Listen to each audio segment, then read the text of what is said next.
I want to pray for you today. Before I do that, let me put before you the focus of my prayer that I feel in my heart to pray. In a sense, it's easy to pray for people who have no hope, who face crisis, now in difficult situations. But sometimes people are doing well. Does it mean we don't need hope and we don't need prayer when we're doing well? I hope not.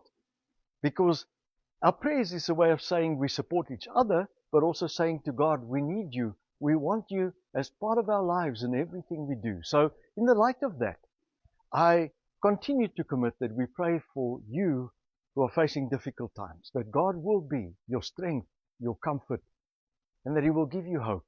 But today I want to pray for those who are doing okay, but have got some faith challenges that you've set out there for yourself. Maybe a new project, maybe a new job, maybe a new just something that you've never done before, and you're believing and you want. I want to pray that your hope will be strong, because we need faith, hope, and love in our lives. Not just one of the three, all three. It's the forever three things. So I want to pray right now for you who's kind of leaning forward and saying, I'm believing for this or for that. So Father, my prayer today goes to everybody who's set a new and a high goal, be it in business, be it in finance, be it in a relationship, in any part of their life, even sport.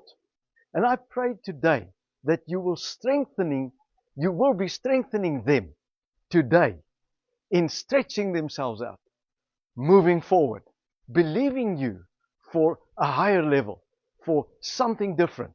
And I pray that you will encourage their faith, strengthen their hands, and keep their minds focused.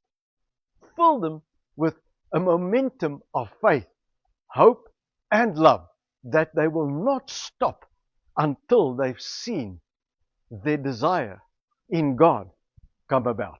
That's my prayer for everyone that's needing this today in their walk with you. In Jesus' name, amen. I trust you found this video uplifting.